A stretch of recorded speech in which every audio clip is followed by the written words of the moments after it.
नमस्कार दोस्तों, स्वागत है आप सभी का स्टेनो हेल्प में। तो दोस्तों, आज के इस वीडियो में रहेगा 5 मिनट का डिक्टेशन जिसकी गति रहेगी 80 शब्द प्रति मिनट। आगामी सभी एग्जाम्स के लिए ये डिक्टेशन बेहद ही इंपॉर्टेंट साबित होंगे। तो दोस्तों, डिक्टेशन आपको जो मिलते हैं डेली, वो मिलेंगे डेली सुबह 8 बजे मॉर्निंग में। तो अगर आप चैनल पर नए हो तो चैनल को सब्सक्राइब कर लेना और अपने दोस्तों में वीडियो को जरूर शेयर करना ताकि सभी का फायदा हो सके। तो दोस्तों, शुरुआत करते हैं। 3, 2, 1 स्टार्ट। अंग्रेजी को राष्ट्रीय भाषाओं की सूची में सम्मिलित करने के लिए जो सुझाव सदन के सामने आया है, उसका विरोध हम इसलिए नहीं कर रहे हैं कि हमें किसी भाषा से दुश्मनी है विराम। हम यदि अंग्रेजी भाषा के आधार पर विद्वान बने हैं तो यही कह कर कि हम उसी के द्वारा बने रह सकते हैं। हिंदी के पीछे रखना उचित नहीं है विराम। यह भ्रम सारे देश में फैलाया जा रहा है। हिंदी से प्रगति नहीं हो सकती है विराम।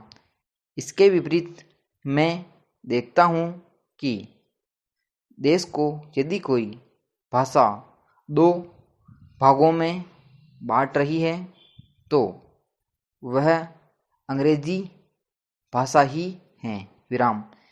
जिनको हिंदी नहीं आती वे समझते हैं कि हिंदी पढ़े लिखे लोग उन पर हावी हो जाएंगे। मेरी समझ में तो यह बात नहीं आती। जो आदमी विदेशी भाषा का पंडित बन सकता है, उसे हिंदी का साधारण ज्ञान प्राप्त करने में कौन सी कठिनाइयाँ आ सकती हैं विराम। हिंदी तो इतनी सरल भाषा है कि थोड़े से संपर्क से ही आदमी हिंदी जान लेता है और अपने भाव प्रकट कर लेता है। ऐसी अवस्था में यदि हिंदी राष्ट्रभाषा का स्थान ग्रहण करती हैं तो हमारा अंग्रेजी से संबंध टूटने वाला नहीं है विराम।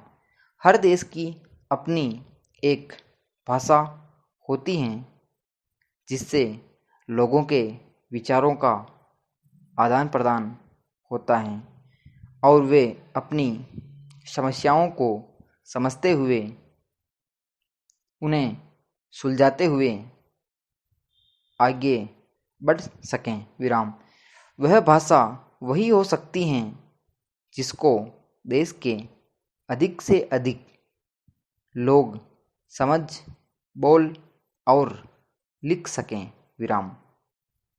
इस देश में केवल हिंदी को ही ऐसा स्थान प्राप्त है विराम। फिर हमें हिंदी को देश की राष्ट्रभाषा बनाने के लिए क्यों आपत्ति है क्वेश्चन मार्क। यदि हम इस प्रस्ताव को, जो कि हमारे सामने पेश हैं, स्वीकार करते हैं तो मेरा यह निश्चित मत है कि जिस दास्ता के बंधन से हम निकलने की कोशिश कर रहे हैं उससे हम नहीं निकल पाएंगे विराम पेरा। अंत में मेरा माननीय सदस्यों से निवेदन है कि वे केवल अपनी पार्टी की आज्ञा को न देखें बल्कि अपनी बुद्धि से काम लें और इस प्रस्ताव का विरोध करें विराम। यदि यह प्रस्ताव पास हो जाता है तो,